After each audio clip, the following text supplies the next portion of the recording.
बिस्मिल्लाहिर्रहमानिर्रहीम।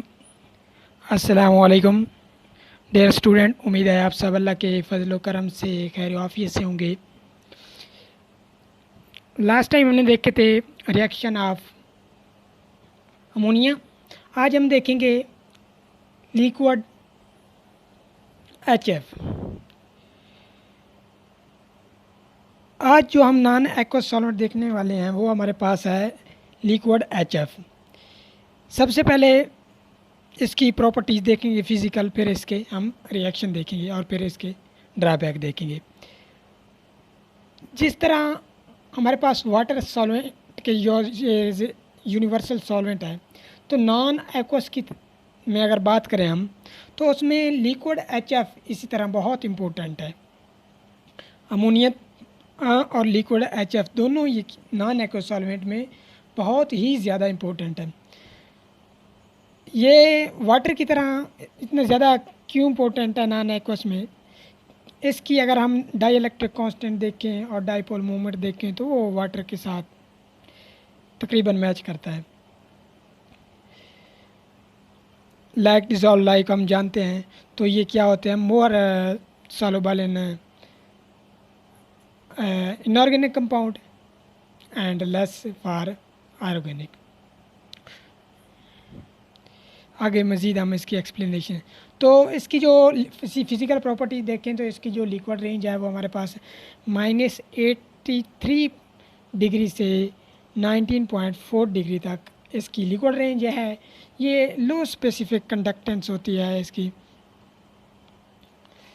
Physical property of HF, melting point हमारे पास ये आप देख सकते हैं कि -83.1 है, बॉइलिंग पॉइंट 19.5 है, तो इसी के दरमियान ही क्या होगा, यही हमारी लिक्विड रेंज होगी। Density at 19.5 degree temperature effective होती है, तो इसलिए एट 19.5 डिग्री पे क्या होगी, 0.99। हीट ऑफ फ्यूजन इसकी देखिए अगर हम 4.58 किलो जॉल पर मोल है। हीट ऑफ वेपोराइजेशन देखें आप 30.3 किलो जॉल पर मोल है। इक्वलेंट कंडक्टेंस अगर हम देखें इसकी 1.4 मल्टीप्लाई 10⁻⁻⁵ ओहम पर ओहम है। Dielectric constant at 0 degree 83.6, dipole movement 1.83 dB इसका है। ये थी इसकी फिज़िकल प्रॉपर्टी। ये हम सबसे पहले, उसके बाद हम देखते हैं ऑटो आयोनाइजेशन। ऑटो आयोनाइजेशन देखते हैं HF क्या हो, या सेल्फ आयोनाइजेशन आप कह सकते हैं।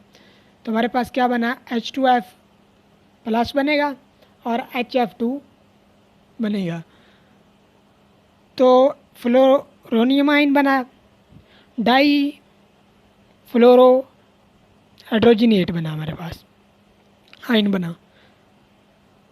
अब इसका हम देखें नीचे, अगर आप यही सेल्फ आयोनाइजेशन को मैंने ओपन करके लिखा है, HF है क्या हो जाएगा, H प्लस और F नेगेटिव बनेगा। फिर क्या है, अब क्योंकि काफ़ी सारे मॉलिक्यूल होंगे सॉल्वेंट के HF के, अगर हम मतलब कुछ सॉल्वेंट लेते हैं तो उसमें एक मॉलिक्यूल तो नहीं होगा HF का, हज़ारों के हिसाब से होंगे।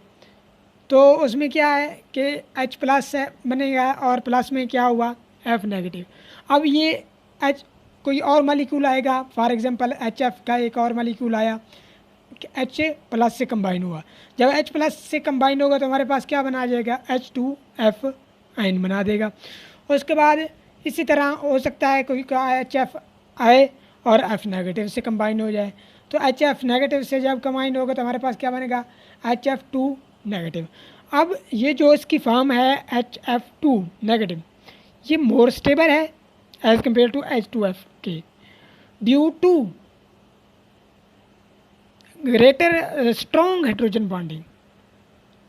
स्ट्रॉन्ग हाइड्रोजन बॉन्डिंग की वजह से HF2 नेगेटिव ये फॉर्म ज़्यादा स्टेबल है, इसमें ज़्यादा स्ट्रॉन्ग हाइड्रोजन बॉन्डिंग है। क्यों है कि जगह आप देखें H प्लस है, एक हमारे पास F नेगेटिव है, तो जो F नेगेटिव है इसकी इलेक्ट्रॉन डेंसिटी बहुत ज़्यादा होगी, तो जिसकी वजह से ये HF2 आयन में हाइड्रोजन बॉन्डिंग ज़्यादा स्ट्रॉन्ग होने की वजह से, ये स्टेबिलिटी ज़्यादा होने की वजह से ये ज़्यादा फेवरेबल होता है। तो ये HF जो है ये ज़्यादा क्या कोशिश करेगा कि ये अपना HF2 ही किसी के साथ जिस मालिक्यूल के साथ भी ये मिलेगा सल्यूट के साथ, तो ये HF2 आयन बनाए। तो ये देखा हमने, नीचे आप देख सकते हैं इसकी हाइड्रोजन बॉन्डिंग मैंने शो की हुई है। F पे पार्शली नेगेटिव है, H पे पार्शली पॉजिटिव है, पार्शली नेगेटिव और पार्शली पॉजिटिव के दरमियान जो बॉन्डिंग बनती है आपको पता है कि वो हमारे पास हाइड्रोजन बॉन्डिंग होती है। नीचे पॉइंट लिखा गया कि inorganic more soluble than organic compound like dissolve like. अब अगर ऑर्गेनिक कंपाउंड में ये क्या है, पोलर है, तो पोलर है तो ये ज़्यादातर क्या होगा, इनऑर्गेनिक में सॉल्व होगा। और अगर ये आयनिक कंपाउंड के लिए फेवरेबल होगा। ऑर्गेनिक कंपाउंड में अगर सॉल्युबल है तो ड्यू टू हाइड्रोजन बॉन्डिंग ये हो सकता है, हाइड्रोजन बॉन्डिंग की वजह से अल्कोहल हो गया है, इसमें क्या हो, इसमें डिज़ोल्व हो सकते हैं क्योंकि इसके अंदर बहुत ज़्यादा स्ट्रॉन्ग हाइड्रोजन बॉन्डिंग है। तो ये ज़्यादा क्या कोशिश करेगा कि HF2 नेगेटिव आयन फॉर्म बनाएगा किसी भी मॉलिक्यूल के साथ मिलकर, ज़्यादा कोशिश इसकी यही होगी। अब एसिड बेस रिएक्शन हम इसके देखते हैं, यहाँ पे आपने गौर करना है। एसिड बेस रिएक्शन की अगर हम बात करें, जब भी कोई स्पीशी, कोई सब्सटेंस, कोई मॉलिक्यूल हम लिक्विड HF में के सॉल्वेंट यूज़ करेंगे, अगर वो क्या देती है, यानी कि H प्लस आयन दे, या आप कह सकते हैं कि वो बनाए H2F form, H2F plus form बनाए, तो वो हमारे पास क्या होगी, वो हमारे पास एसिड कहलाएगा। जब H2F उसने क्या किया कि आके प्रोटॉन डोनेट कर दिया। अब यहाँ पे अगर हम देखें SbF5 प्लस HF, तो ये क्या दे रहा है, कंसंट्रेशन ऑफ कैटायन की बढ़ा रहा है। अगर कोई भी स्पीशी, कोई भी मॉलिक्यूल लिक्विड HF में वो कैटायन की कंसंट्रेशन को बढ़ाए, हमें कैटायन की फॉर्मेशन दे, तो वो क्या कहलाएगा, वो एसिडिक कहलाएगा। इसी तरह ये पहली दो एग्जांपल हैं आप देख सकते हैं, SbF5 और दूसरी हमारे पास है AsF5 प्लस HF, तो क्या बना, AsF6 बना और हमारे पास H पॉजिटिव बना। इसी तरह नीचे अगर हम देखें HNO3 प्लस HF क्या बन गया, H2NO3 पॉजिटिव प्लस क्या बना, F नेगेटिव। अब ये F नेगेटिव है तो ये कंसंट्रेशन ऑफ एनाइन क्या कर रहा है, इंक्रीज़ कर रहा है। जब कोई स्पीशीज़ हमें एनाइन देगी HF में के लिक्विड सॉल्वेंट में, लिक्विड HF सॉल्वेंट में, तो वो क्या कहलाएगी, वो बेस कहलाएगी। तो यहाँ HNO3 हम तो कहते हैं एसिड है, लेकिन किसी भी स्पीशीज़ का, किसी भी मॉलिक्यूल का एसिड और बेस उसके सॉल्वेंट के लिहाज से होता है कि हम सॉल्वेंट में वो बेस के तौर पे एक्ट करेगा और किस में एसिड की तरह। अब अगर HNO3 की बात करें तो ये एक्वस सॉल्वेंट में क्या करता है, एसिड है, लेकिन यहाँ पे बेस बिहेव कर रहा है, क्या कर रहा है, प्रोटॉन को एक्सेप्ट कर रहा है फ्रॉम HF और हमारे पास F नेगेटिव की फॉर्मेशन होगी। इसी तरह H2SO4 की बात करें तो H2SO4 एक्वस सॉल्यूशन में क्या होता है, हम जानते हैं एसिड है, लेकिन जब आप लिक्विड HF यूज़ करेंगे तो उस वक्त ये क्या करता है, प्रोटॉन एक्सेप्ट करता है HF से, और HF क्या बन गया, डोनर, तो वो क्या होगा, एसिड, और ये क्या कहलाएगा, बेस। तो ये आप देख सकते हैं यहाँ पे बेस के तौर पे काम किया। A amphoteric reaction like ammonia water, दोनों की तरह, जैसे कि हमारे पास अमोनिया और वाटर थे, उसी तरह HF भी क्या करता है, एम्फोटेरिक रिएक्शन शो करता है। एम्फोटेरिक एसिडिक भी बेसिक दोनों करेक्टरिस्टिक शो करता है। HClO4 है प्लस क्या है, HF है, क्या बना है हमारे पास H2ClO4 plus plus F negative. अब यहाँ बताएं कि HClO4 जो है ये एसिड के तौर पे एक्ट कर रहा है, एसिडिक प्रॉपर्टीज़ हैं या बेसिक प्रॉपर्टीज़ है, खुद से सोचें। और दूसरा केस हमारे पास है HClO4 प्लस HF, क्या बना, ClO4 negative plus H2F plus. अब इसमें देखो कि इसमें हमारे पास H2F प्लस बना है, तो क्या है दूसरे रिएक्शन में HClO4 एसिड के तौर पे बिहेव कर रहा है या बेस के। तो पहले की अगर बात करें तो पहले हमारे पास क्या है, इसने प्रोटॉन को एक्सेप्ट किया है, तो हमारे पास HClO4 क्या बेस के तौर पे इफेक्ट किया, और हमारे पास हम देख सकते हैं आप F नेगेटिव आइन दे रहा है।